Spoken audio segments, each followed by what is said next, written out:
I was about to say, I don't look like an adult at all today. I I, had I, I am an overgrown man child. Like that's exactly what I am.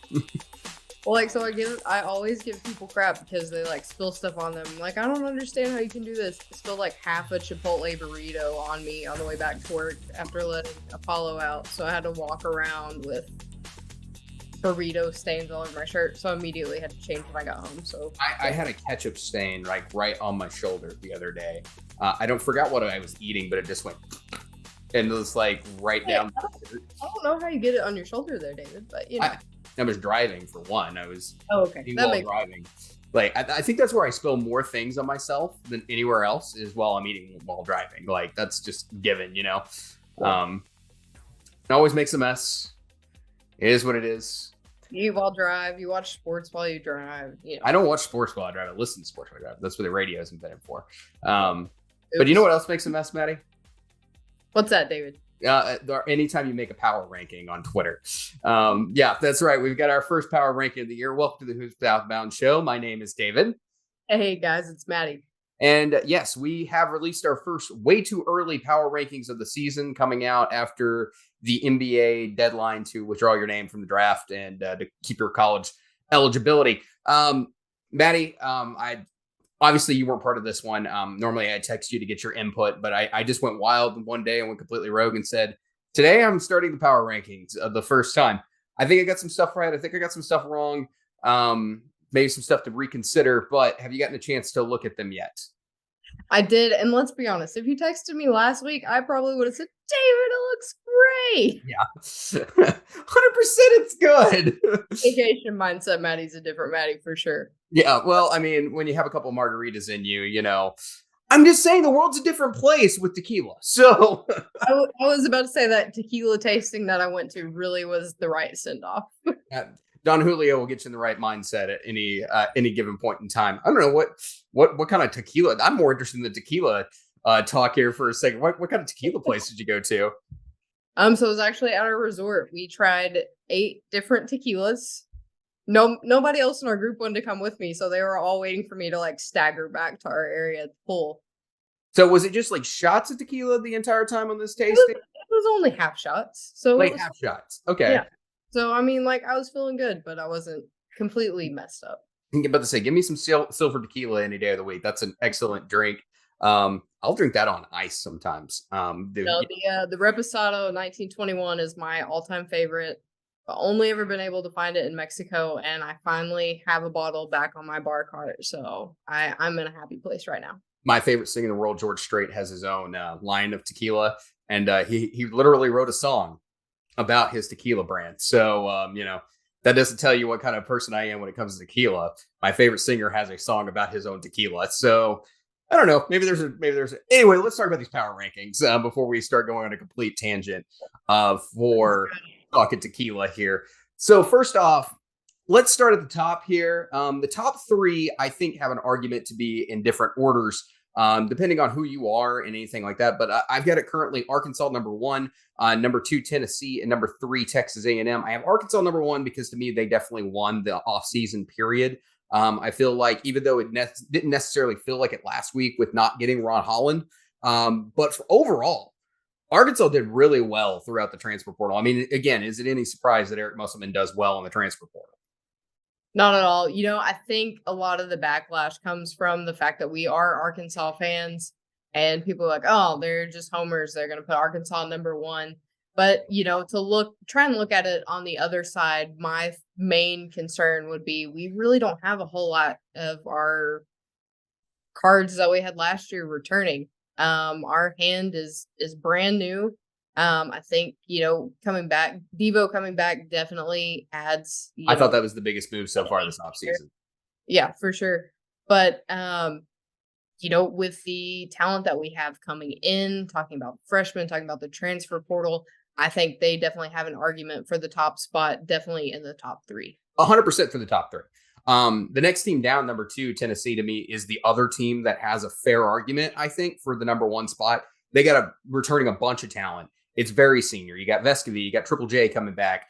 Adu, a bunch of guys. Like, you got a solid team on Tennessee. And then you're going to be adding players that are going to be coming in there, 3 and 4 stars. Tennessee looks good. They look like a very good team. A lot of returning talent. The thing is that to me with Tennessee is that I don't get high on Tennessee. Like last year, I had Tennessee to pick to win the conference. Didn't happen. And then Tennessee to me, I just don't know. Like we emphasize March a lot in our conversations, and to us, March is the biggest thing that when we come across it. And right now, like Rick Barnes to me, I don't know how far he'll go. Like we've seen what this team can do. They can go to the Sweet 16. We know how talented these guys are. I think returning Triple J was a huge move for Tennessee. Just for me, Arkansas is number one because I feel like a more consistent basis that Arkansas is going to get into the second weekend right now versus Rick Barnes getting into the second weekend. And to me, that might be the tiebreaker. But I think there's a totally valid argument for Tennessee taking that number one spot. And that kind of leads me to the number 3 team as well. I think any spot 2 or 3, or maybe even 4, but I think Texas A&M should be in the top 3. I just don't think they're number 1. But like 2 is very possible for me to Texas A&M. Another team returning a bunch of talent they had last year.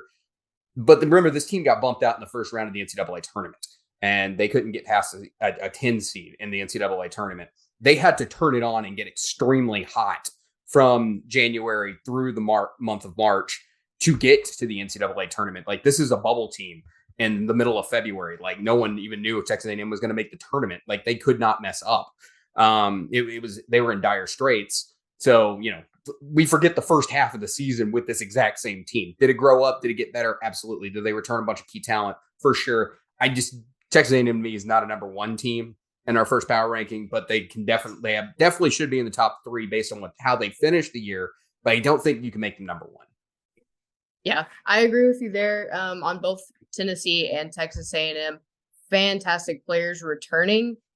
Not a whole lot going on in the transfer portal, especially pointing at Texas A&M here, that I can think of off the top of my head. But all the added experience that nobody knew Texas A&M was going to get when it came to winning games down the stretch, I think is in their favor. And like you said, I think that's why they deserve number 3 or 4 spot for sure. Yeah, we'll see what happens with Texas A&M again this season. I'm sure it'll be another March run.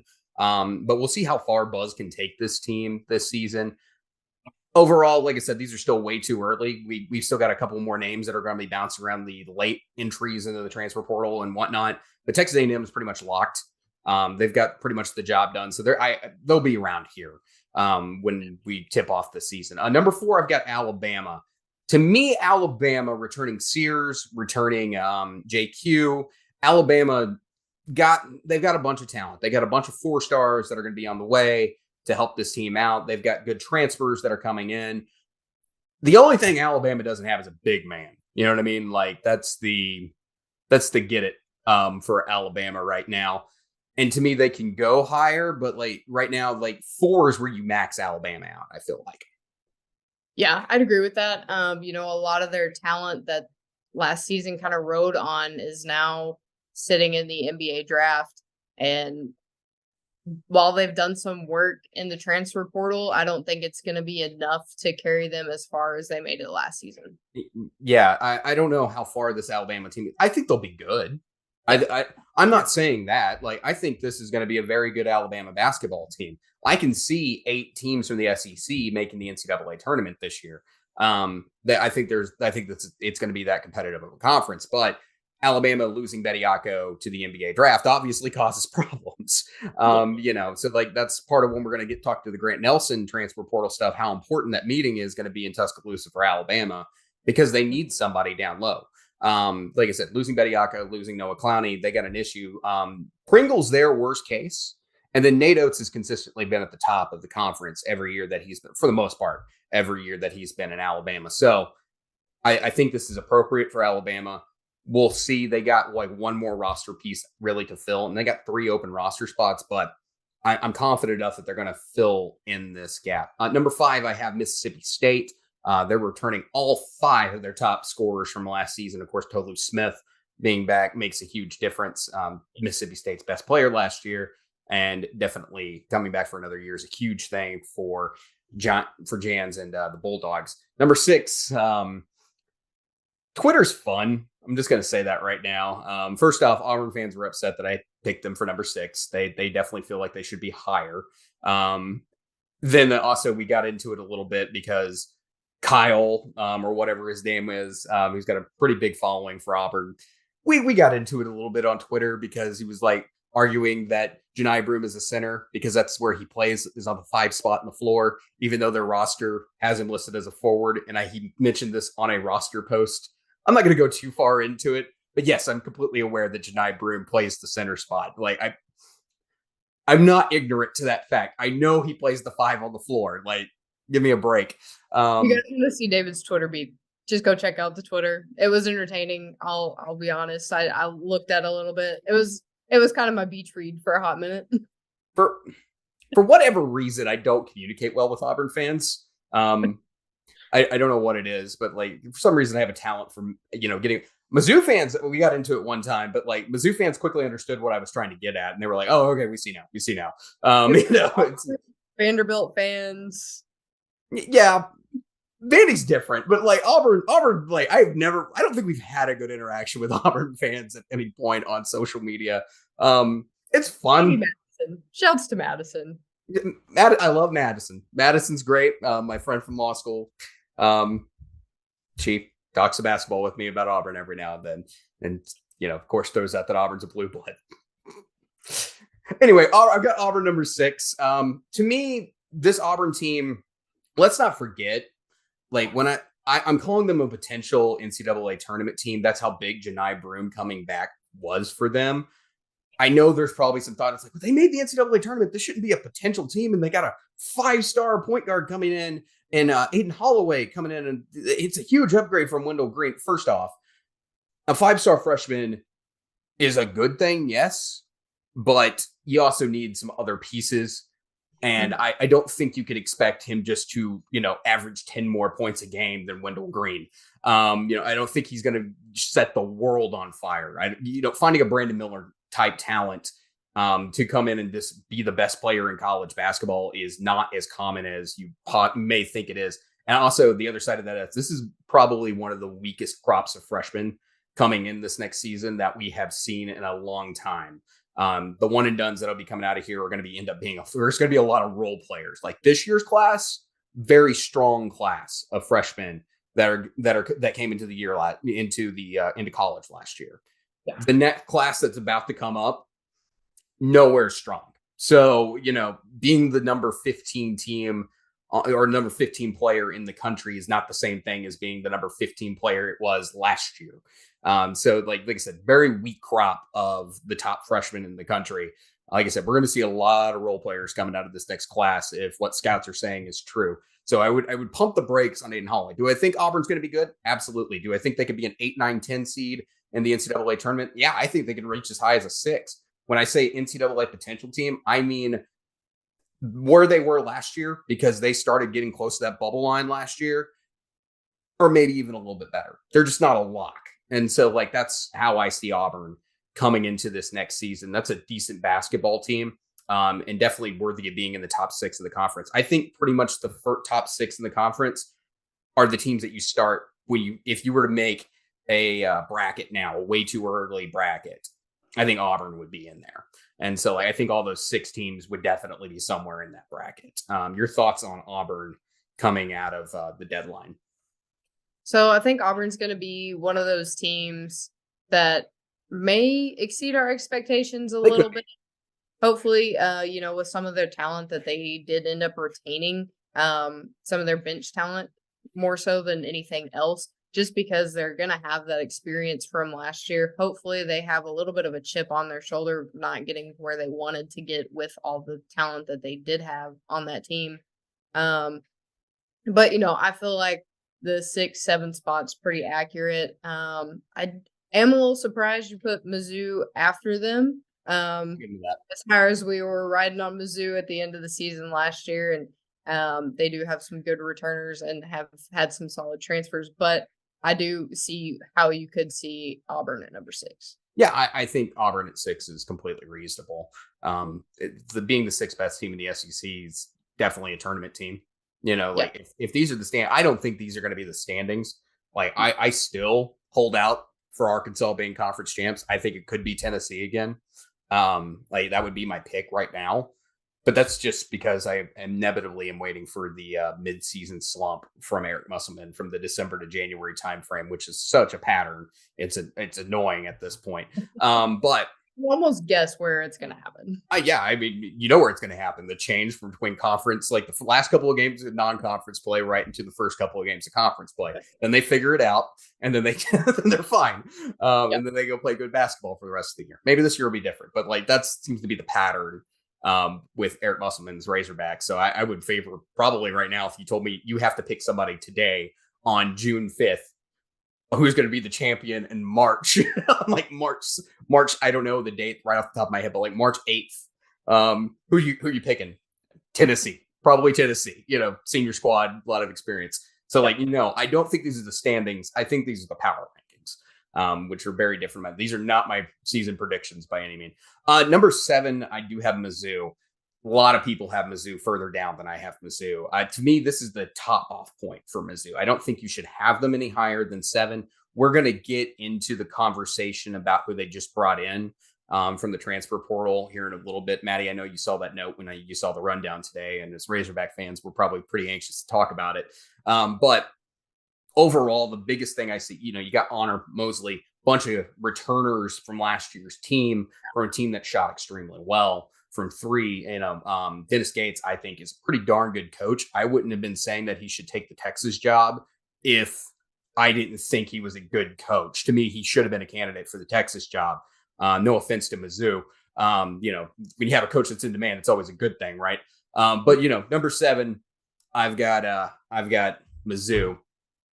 Yeah, that was my big key for that Mizzou Auburn kind of comment I made previously. The main thing there being Dennis Gates. What a fantastic coach he ended up being last year, and kind of brought Mizzou out of the woodworks towards the end of the season.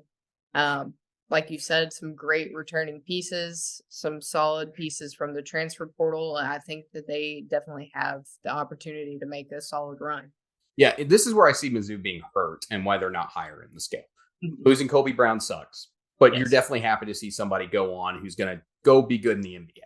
Like, whether he's a second round draft pick or he's, an undrafted free agent who does well down the road, those are good things. It only continues to make a chain for Mizzou. And he was a really good basketball player. You're talking somebody who shot 55% from the floor last season, did extremely well for a guard on rebounding, and had excellent passing ability.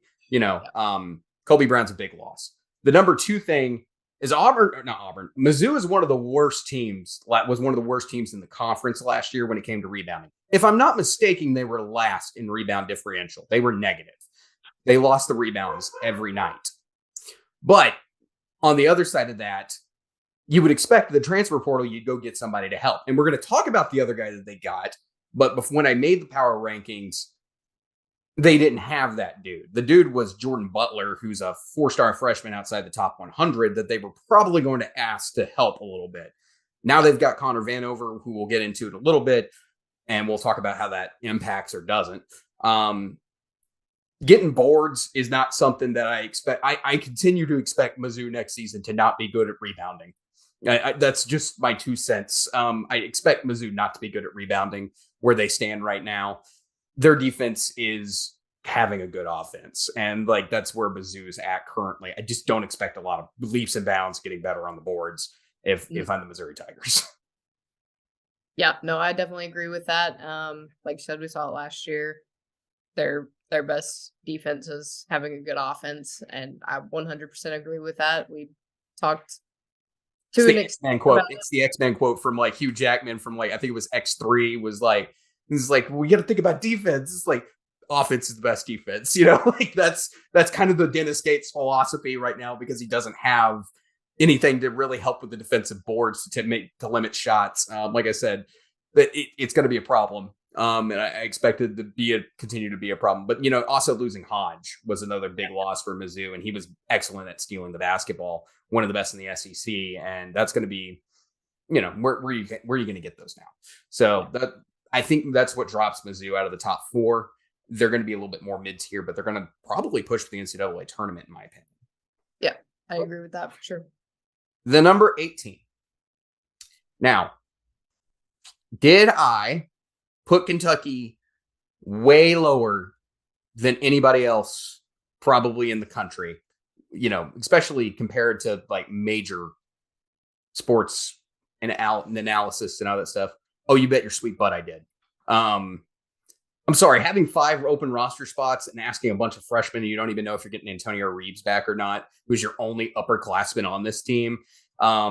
This Kentucky team is full of talented players with no depth and not a lot of senior experience. I don't know how you're going to bring Kentucky and put them anywhere higher and do it soundly. I don't know how people are putting Kentucky in their top 25 right now.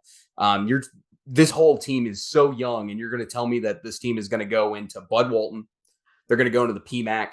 They're going to go into Coleman. They're going to go into Neville. They're going to go into all these buildings across the SEC, especially the ones who have good basketball teams and have great environments. And you're telling me that should be one of the top 5 teams in the SEC? I'm telling you, freshmen make mistakes under pressure, and it gets loud in a lot of those buildings. So I don't see it. And then part 2 of that, if you look at Cal in a box right now, and you don't look at what he's done in years past, but if you look at him in box the last 3 years, didn't make the tournament, bumped out by St. Peter's in the round of 64, lost in the round of 32 last year. That does not sound like Kentucky basketball. Not at all. As you mentioned, that's my big thing, freshmen.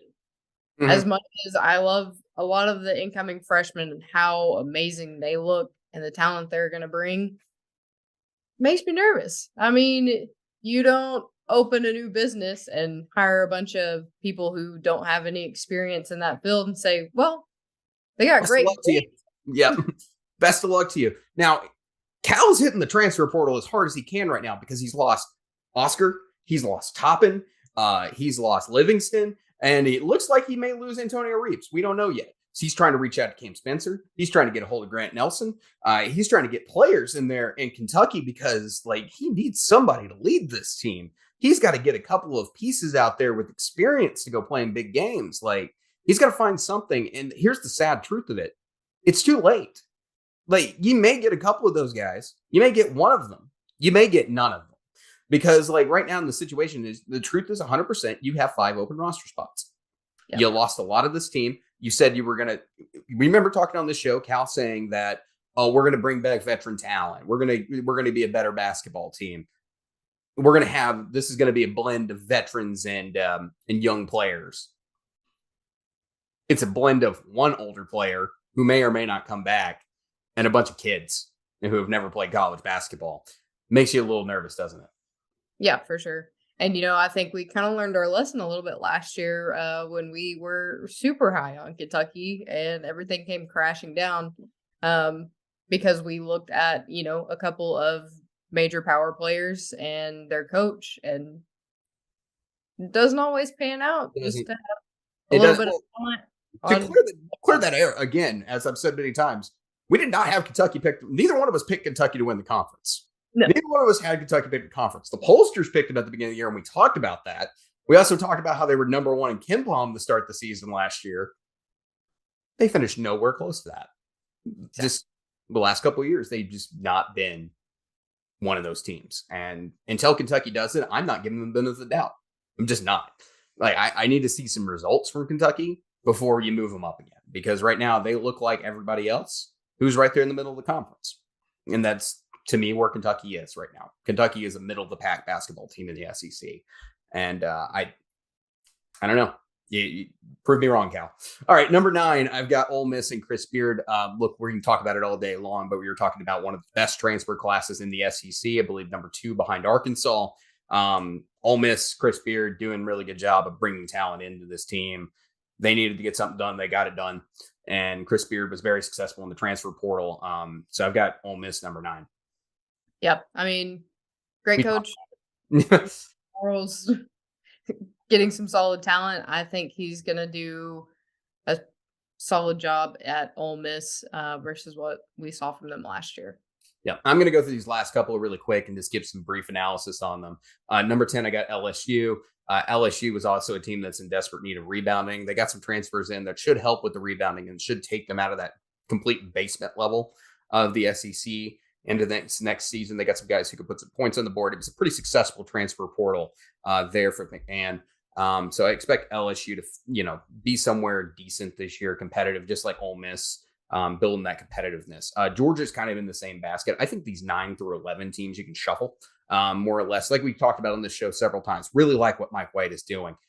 This is not a 14 Georgia team anymore. This is not a 13 Georgia team anymore. Georgia's getting better. RJ Sunahara, he's got some really good freshmen coming in. He's got some guys who know how to win. Mixture of 3 and 4 star transfers coming into Georgia. Georgia's going to be they're going to be a competitive basketball team next season. Number 12, I've got Florida. Florida's good. I think they're going to be competitive. They got a really young basketball team full of young transfers and less than impressive freshmen coming in. A couple of guys unranked, 3-star coming in. We'll see what happens with Florida. Number 13, I got Vanderbilt. I wrote this the day that Tyron Lawrence made his announcement that he was coming back to Vanderbilt. We'll see. I like Jerry Stackhouse. I think he's more than capable of getting Vanderbilt out of this spot. And Tyron Lawrence obviously coming back was a good move. But much like the Texas A&M situation, they need to play better in the first part of the season. And until I see that, they're not moving up in my book, because it was a very, very rough offseason for Vanderbilt. But I also think that they can move up. I definitely think this is a team capable of moving up. 14, I got South Carolina.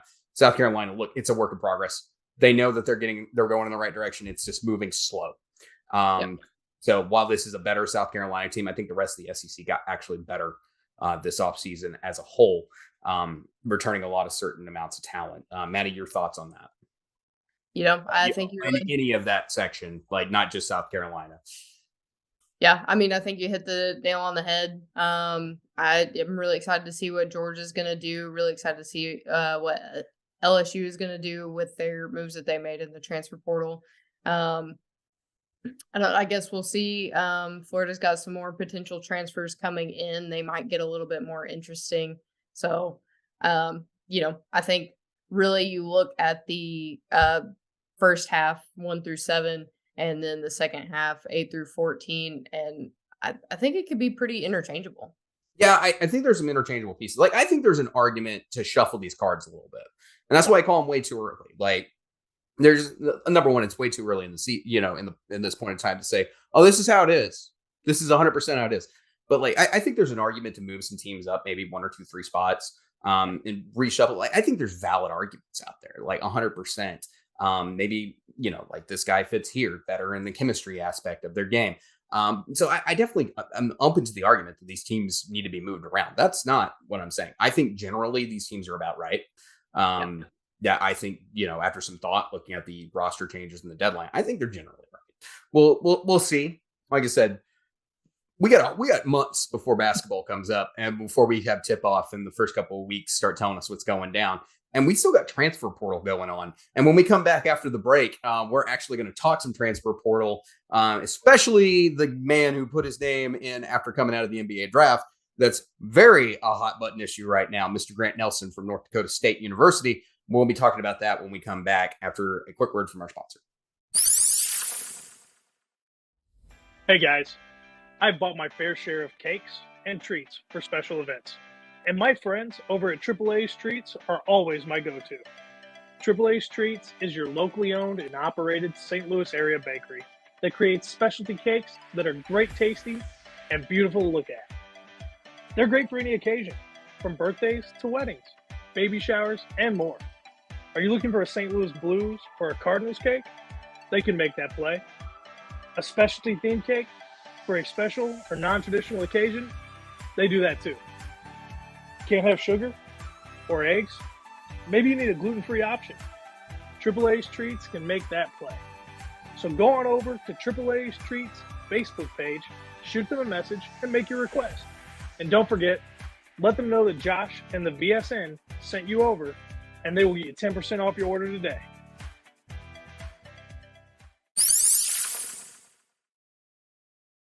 As always, please go out and support our sponsors. It's a good thing. We like cable. We like bills paid. It's awesome.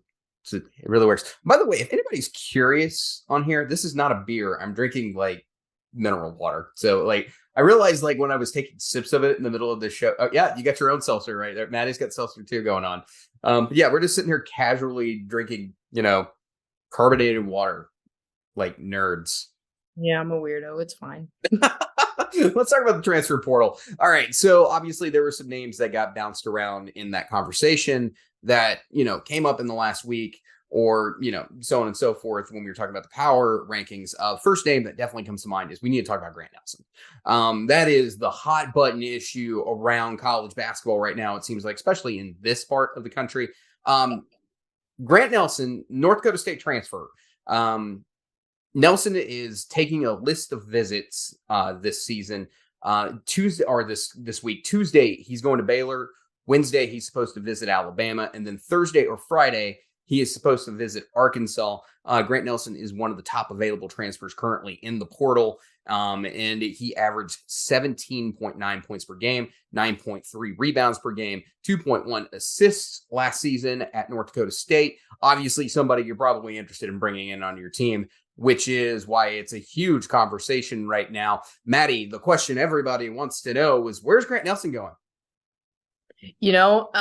After our talk and after looking at some of the rosters, I'm going to be honest, I didn't even realize Arkansas had any spots left to give.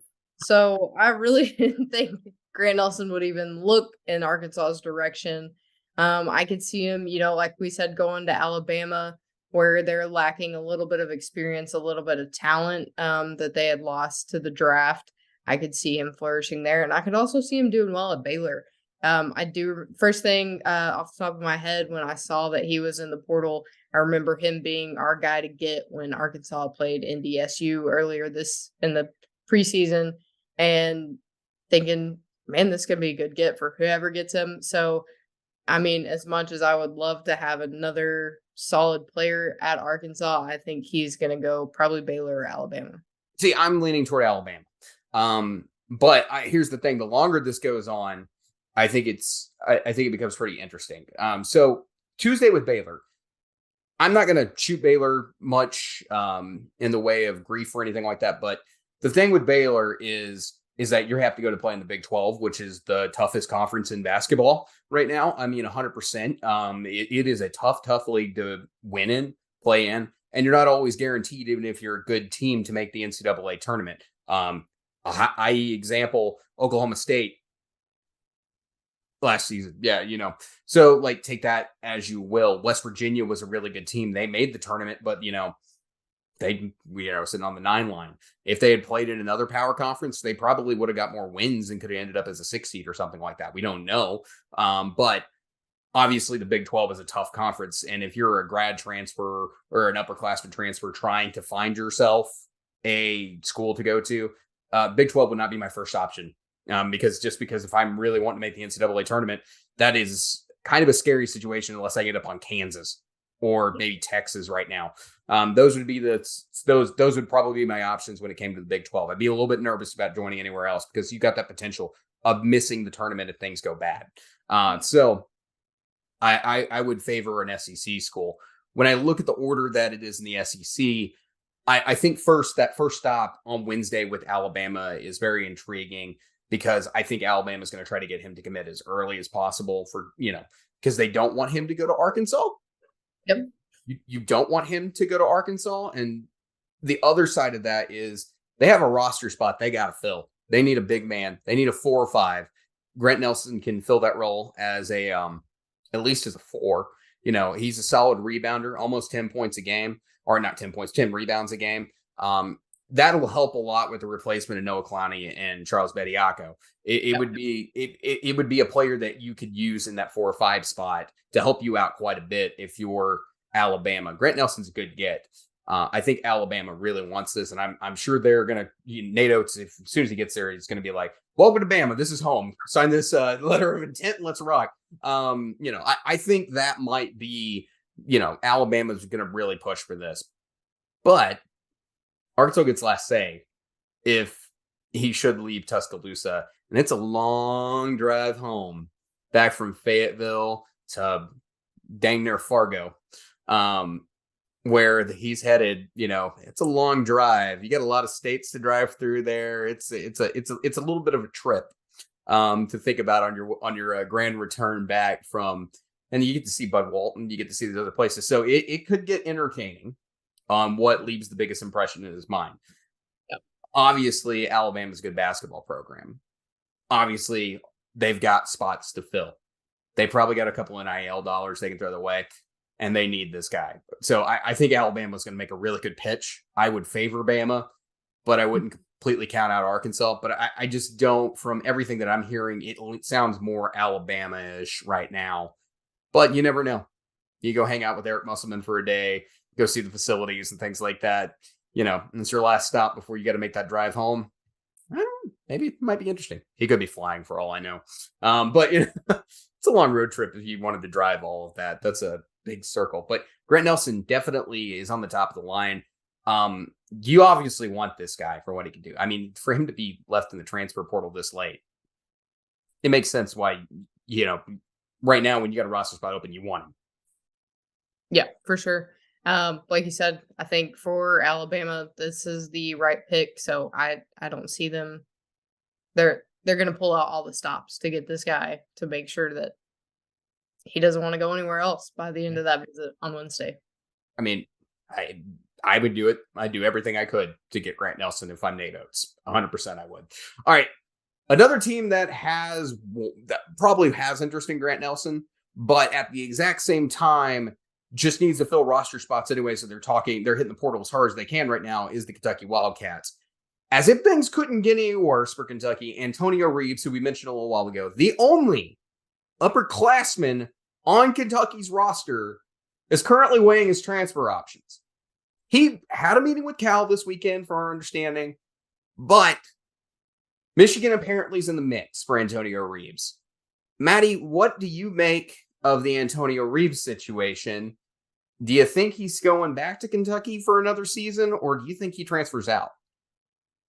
You know, I'm not sure. It really depends on, you know, like that meeting you said had mentioned between him and Cal, how that went. I think more than likely it's probably going to be money on the table when it comes to NIL, because so many big pieces did leave Kentucky. So I think he's wanting a little bit more now that he's going to have a little bit more star power, a little bit more responsibility in that role to fill, especially with all those open roster spots.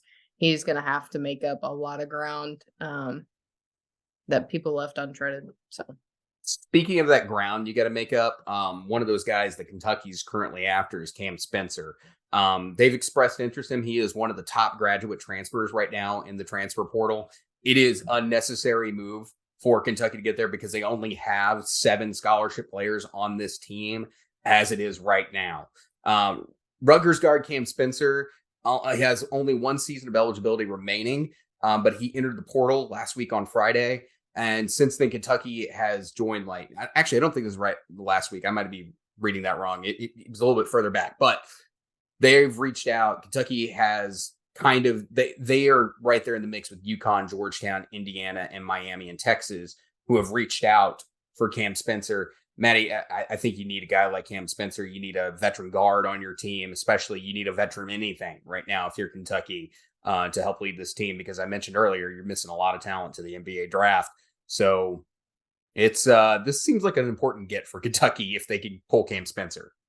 Yeah, like you said, Cal's wanting a blend of vets and fresh meat. So if you add one more veteran in there, that helps a little bit to make that analogy work for him. So if he can keep Antonio Reeves, if he can pull Cam Spencer in and maybe even interest Grant Nelson a little bit, it will put Kentucky in a much better position than we currently think they're sitting at. I'm going to go through these next 2 pretty quick here, and then we'll get into the other 2 that are big conversation points. From Cal Riverside, their point guard Zion Pullian has withdrew his name from the NBA draft pool on Wednesday. And currently there are 5 schools that are kind of narrowed down for his transfer option. Those schools include a couple SEC teams. Florida, Gonzaga, LSU, Michigan, and Xavier are all in the mix. He is a 5th-year player, and he's got a little bit of time left remaining, but that was the news as reported by Swamp 24/7. The next player that getting mentioned, like I said, Chris Beard doing some work. St. Peter's transfer guard Jalen Murray has committed to Ole Miss. He was a member of that 15 seed St. Peter's team that went to the Elite Eight in 2022. He announced his commitment to the Rebels on Instagram on Wednesday. 5'11", played 29 games for the Peacocks last season, starting 11 of them. He averaged 12.5 points a game, 2.3 assists per game, and he also contributed almost 3 rebounds. All right, these next 2 players are obviously 2 that we definitely need to talk about real quick. First off, how big is Tyler Lawrence announcing that he is coming back to Vanderbilt after all that drama of him? Is he going to the NBA? If he's going to the NBA, he's going to a different team. It's not Vanderbilt. Now he comes back and says, I'm going to Vandy. It's coming back to play for Jerry Stackhouse. I think this is a huge help for the season and what has been a disappointing offseason for the Commodores. Yep. Jerry Stackhouse, guardian angel, definitely looking over him when Tyron Lawrence made that decision. Needed that help. Please, Jesus. Yeah. Yeah, huge prayer answered for him there with all that they had lost over the draft, over the transfer portal, and kind of a lacking situation in the transfer portal for Vanderbilt. I think he may be their saving grace to keep them out of the bottom spot. Look at the points per game that Vanderbilt lost this offseason. They lost Liam Robbins, 15 points a game. He's out of eligibility. And then you got Jordan Wright, who transferred out. That's almost 11 points a game. Miles Stute, 8.4 points a game. And Trey Thomas, nearly 6 points a game. That's a lot of points walking out your door. It's nice to get someone who was playing on almost an all-conference level at the end of last season. Someone who was a big-time player like Tyler Lawrence, who was trying to force Vanderbilt's hand in trying to upset and steal a bid in the SEC tournament there at the end of the season, took them as far as they could. He was a good player. He actually looked really good in elite camp to me. I was surprised that more as NBA teams not show interest, but he's back. That's a good get. Another year to show he's got, and maybe next year he gets that draft invite, that combine invite that he was looking for. But Tyron Lawrence, to me, getting back for Vandy is exactly what the doctor ordered for Jerry Stackhouse. As you said, guardian angel, looking out for Jerry Stackhouse to make sure things don't go atrocious for the Commodores next season. So I think it's a good get. I think it's good things happening for Vandy. All right. We got to talk about this one. And I know as Razorback fans, we're just kind of like, oh boy, we got to talk about this. Oral Roberts center, Connor Vanover. Yes, Razorback fans, that might be ringing a bell. This is for the Mizzou fans out there as well. He's committed to Mizzou. He committed late Sunday night, and he is using his grad transfer year to become a Tiger. He is 7'3" to 7'5", depending on whose scouting notes you read about him. He was the second leading scorer for the Golden Eagles last year at 12.7 points per game and 7.2 rebounds a game. Connor Vanover is a very, very tall player. He can also shoot from the outside a little bit. Maddie, as a Razorback fan, I'm going to ask this question in 2 parts. First off, how do you feel about him going to Mizzou? And then second off, can you explain for Missouri Tiger fans who may not be overly familiar with Vic Connor Vanover what he was like when he was playing at Arkansas? So my thoughts for your first part of the question, as the optimist I am for Mizzou fans, I hope that Connor Vanover has improved over the years. I hope that he is a significant spot in their lineup, and I hope that he does good things for Missouri. It was just that he just was not physically impairing enough to play in this league. That was the thing. And I think that's why when he moved on, okay, yeah, that makes sense. Go play somewhere you're going to get some minutes because you're not getting them here. We saw Must choose Kamani Johnson over Connor Vanover off the bench. No offense to Kamani Johnson, but Kamani Johnson is, 6'9" on a good day, something like that. I don't have the numbers in front of me, but much smaller forward center type than Connor Vanover. Like I said, Connor Vanover can shoot a 3, which would add more power to your offense. Do I think, though, as a fit for Missouri? Sure, maybe. Part of Mizzou's offense is to guard, it's to spread the 3-pointer out. Connor adds more to that dimension. So that's why I actually think he fits better with Mizzou than he ever did at Arkansas, which is a dribble drive offense. So I think he's actually a better piece at Mizzou, and he'd probably have a better season at Mizzou, but I don't think he's going to solve a lot of the rebounding issues. Let's talk about coming up in this 2023 season. Maddie, one of the big things I noted in this 2023 season schedule as it continues developing, we're going to see a lot of games against power conferences out of the Power 7 this offseason, even early in the year. Georgia has scheduled Oregon to play in the T-Mobile Arena on November 6th. Seems like pretty pretty good situation playing a Pac-12 school to tip off your year. Auburn will be playing Baylor out of the Big 12 up in Sioux Falls, South Dakota. It's another good matchup. I believe Baylor actually played Gonzaga there last year as well. So we're going to see a bunch of these P7 matchups. Like I said, we talked about earlier season who Texas A&M's playing. I believe they have Houston on their schedule as well. And I think Ohio State was the other. It was either Ohio State or Indiana. I don't have the note in front of me right now. But they added some Power 7 teams. Like, we're going to see a lot of good Power 7 matchups through the non-conference. So it should be pretty entertaining at the beginning of the year. Yeah, I think we'll see a lot of teams who are trying to make some moves early on to get a little more, few more points under their belt when it comes to trying to make it to the end of the season to the postseason. Instead of playing some cupcake games, get some wins under their belt and build some confidence. I think this is a good move. I like to see competitive basketball, especially early on, because I feel like a lot of them are snooze fest. So yeah, definitely. So if you're going to schedule cupcakes, they better be the top end of the cupcakes. Like that's one way to do it. But if you're not going to schedule if you're going to schedule bottom tier cupcakes, good thing you pack in like Baylor on your schedule or Oregon on your schedule or some of these teams out of the Power 7 conferences, because they can help you a lot, especially on these neutral site games. Like I said, they only got to be top 75 in the net, or at least how it worked in the previous season. We'll see how the net adjusts this year. But they only got to be in the top 75 for that. So having these conference games can be helpful. They can be extremely helpful. Oregon's a team that I would expect to be in the top 75. I haven't looked at their roster yet, but traditionally Dana Altman's pretty good at putting a roster together. So I like that matchup for Georgia, playing in a neutral site. And I like the matchup with Baylor, who you definitely know is going to be in the top 75 at our neutral site game. So it's a good opportunity for Auburn. Plus, you don't want to be in a situation like Texas A&M was last year. You can't be out there playing Warford and losing to Warford, and then losing to Boise State and losing all these other teams. And then you're having to make sure you come at the top of toward the top of the SEC. Otherwise, you're messed over coming NCAA tournament time. So I think it's a good move.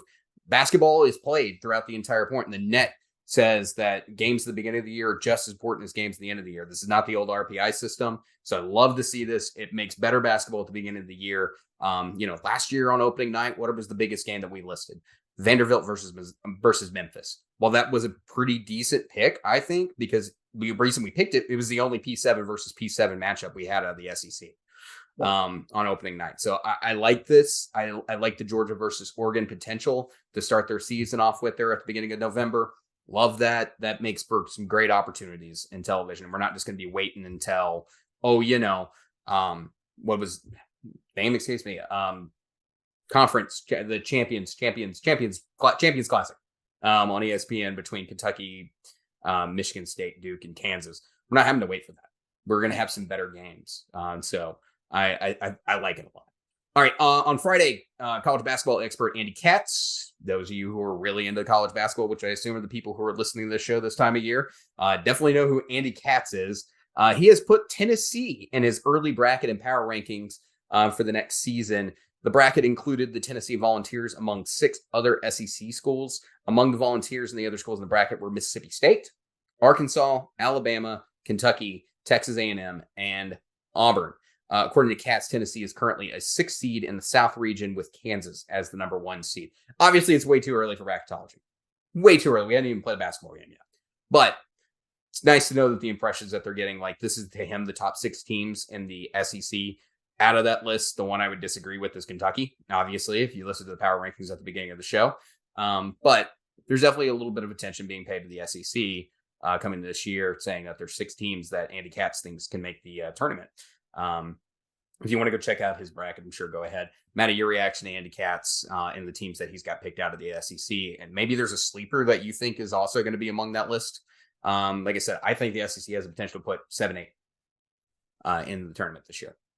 Yeah, I agree with that. Like you said, not as high on Kentucky, obviously, as we were last year. I think the next few weeks of the transfer portal to see who they end up filling those 5 roster spots with is going to be real telling.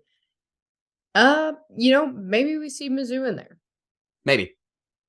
I think he teaches Connor Vanover how to jump and be a little bit mean. We see.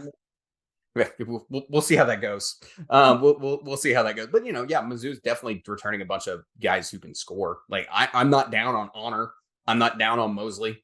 I'm not down on a bunch of the guys that Mizzou's returning. They got good players coming back to play for them. So like that's why I'm not like Mizzou should be 10 on the list. Like they got guys who can play. We all thought Mizzou was going to be not great anyway at the beginning of the season last year. They were definitely a surprise. So like I'm totally expecting Mizzou to be competitive. I mentioned on the show a couple weeks ago that Ole Miss might even be fighting for an 11 seed this year. Georgia could be fighting. My other sleeper team. Still kind of waiting to see how Chris Beard pulls together a bunch of people that have zero chemistry. Yeah, it'll be entertaining for sure. I think anybody outside the top 8 right now, and like our power rankings that we mentioned at the beginning of the show, are definitely the ones in question. Like I said, Kentucky's interesting. Like Andy Katz putting him in his top 6 in the SEC is an interesting move to me. But again, I totally expect that out of the national commentators right now. I totally expect, as I mentioned a couple of weeks ago, Kentucky is going to end up somewhere at the top of the freaking conference preseason polls when we have the media days. It's like last year with North Carolina being a number 1. Oh, yeah, and that worked out great for North Carolina being the number 1, didn't it? They didn't have much reason to be number 1. They had some talent. Yeah, sure. But they didn't even know. More based on history than anything else, in my opinion. Yeah, and I think that's exactly what's going to happen. We'll see Kentucky toward the top. They'll probably be in the AP's top 25. And then we'll go from there because, that's how basketball media tends to work, especially through the months of like November through December. There'll be people talking about Kentucky at the beginning of January, and they'll look up and be like, "Oh, Kentucky might be fighting for their lives again this year." So we'll see how that goes. Kentucky fans they know what's going on. They're sitting here probably in the back of their head going, "There's no way we should be on any list," right? Because they're all panicking. Why the Kentucky side of our Twitter followers have been so quiet. I feel like I've heard nothing from them. Oh, I've seen them. They have been talking about like, we got to get something together. They're panicking. Like that's the truth when it comes to Kentucky right now. All right. Some other things on some list of news that is noteworthy. Talk a quick little bit about women's basketball, actually. LSU's women's basketball, Haley Van Leeth, wins the gold medal at Team USA at the FIBA 3-on-3 World Cup. In total, Van Leeth now is the 2-time first-team All-ACC selection back when she played at Louisville, and has now won 5 gold medals while competing for Team USA. It is her first with the senior team and her second time competing with the senior team. Love it. Again, as I've said, LSU is going to be a really good basketball team in women's hoops next year. Oh, for sure. I don't think that we'll see repeat back-to-back champs just because of some of the talent. You don't think Dawn Staley is going to get a little ticked off and come through and win a championship in South Carolina? Well, that's another thing.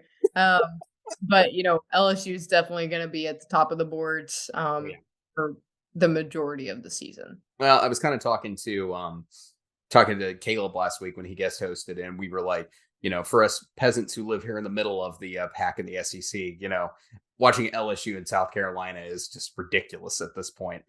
Like how talented those teams are, and I expect LSU to be really good next year. Just like they were this year. They assembled a super team. They look great. I would not be surprised if LSU is back in the Final Four for the women's game this coming season.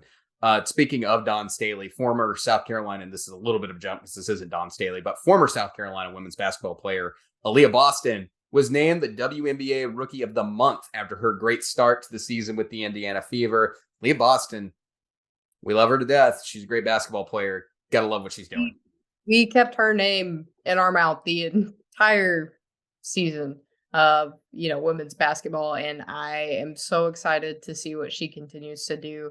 I feel like one of the most anticipated going into the WNBA. Had so many eyes on her, so many people watching her just because of how amazing she did at South Carolina, and I think she's going to do some big things. I think we're maybe seeing the next Candace Parker in the making. Oh yeah, I can't wait until the next Olympic Games. Because I think Aaliyah Boston might end up on the Team USA. And how fun is that going to be to watch the Olympics with the women's team next, in that next cycle? We're going to see a couple of young stars, and we're going to see more names from the SEC probably competing to make that team. So it's going to be fun. Aaliyah Boston, though, is an absolutely great basketball player, and her going into the WNBA and thriving immediately just continues to speak on how good this conference is when it comes to women's basketball. It's the SEC and the ACC right now, to me, are the best two conferences when it comes to women's hoops. And the SEC clearly has two of the best teams in the country when it comes down to South Carolina and LSU. So, it's a good cycle. Tennessee hopefully will get their name back in that list here pretty soon in the next couple of years. They may even be good next year. We got to look at that a little bit closer when we do our first women's look, and when we get closer to preview time, we'll talk about those a little bit depth. But we'd love to see Tennessee get back to its glory days as well. But right now, LSU and South Carolina just taking it to a different level of playing hoops. And like I said, Aaliyah Boston is just a product of that. She's a star that has emerged out of this league, and she continues to thrive, and she's going to be one of the big names after into the incoming years. So definitely proud, happy for her. Yeah. All right. So obviously, if you have not been checking out the YouTube channel, please do so because WNBA is not the only professional league we tend to talk about when it comes to SEC players. Obviously, we are only a couple of weeks away from the NBA draft. Maddie's going to be taking over the show for a little bit. I got to go away, but we got draft profiles that have been put together on our YouTube page. I just released ours on Mizzou's Kobe Brown.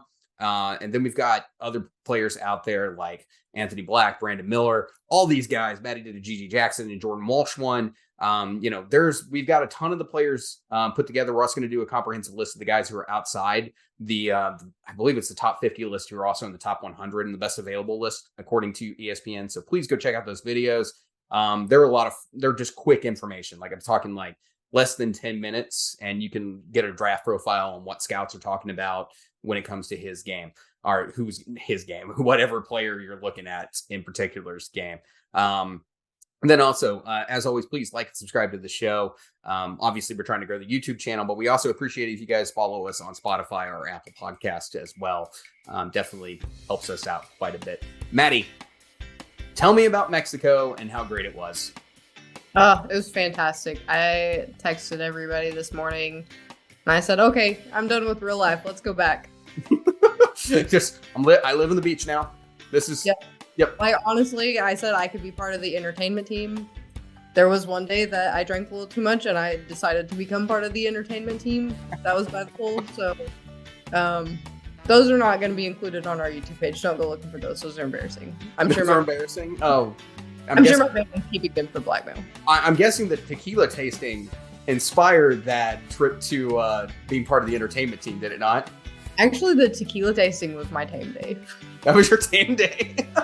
It's going to be a while before I can have a ranch water again. Oh my goodness. Jose Cuervo. I can't sing the song because of copyright. Well, I'm glad you had a good time on the beach. Sounds awesome. Love to go to Mexico myself sometime. I have not been. So, it's right there. I used to live in Texas. It should have been. We should have just drove down there one day. And I agree. Well, you'll have to join us sometime. It's a great. I should. Totally should. Need to get my passport. It's been a while since I've been out of the country. I haven't been to. I think the last time I was out of the country was Australia. So, it's been a hot minute. But Mexico sounds like a good time. I would love to go down there and do some tequila tasting. I mean, the best part, we stay at like the all-inclusives. So, I mean, at first you're like, oh God, this is a lot of money. But then by the time you go, you kind of forget about the fact that you spent all that money on it. It's like, oh, I basically get a free week. That happened to us in Vegas. We kind of forgot we had money. And, next thing we know, we have much less money when we left Vegas this year. So, I get it. Definitely understand. But, it's vacation sometimes. You just kind of forget that you had a budget when you go on vacation and alcohol's involved. You know what I say? You can always make more money. You can never make more time. I'm about to say, I can't get those experiences back for anything else. So, yeah, sure, the hotel was expensive, but I got mine for July pretty cheap. So there you go. You gamble a lot when you go, and then the next time you go, it's less expensive. Yeah, they get you everywhere else though. They're going to hit you on the alcohol and everything and whatnot. That was terrible. Yeah. Liquor is so expensive right now. That needs to be our next sponsor. Some mineral water and some kind of airline. I think we got a list now of potential sponsors. Okay. Allergy companies when it comes to flu season and flu and allergy season. I guess we're now adding mineral water to the list. We need to pick for our alcohol that we keep talking about. Yeah. We can add the alcohol. Like we need alcohol sponsors because we obviously like booze around these parts. It's what it is. It is. All right, everybody. We'll hit you up next time. Thank you guys so much for checking out the show, and we'll be back next week. Thanks, guys. Have a good one.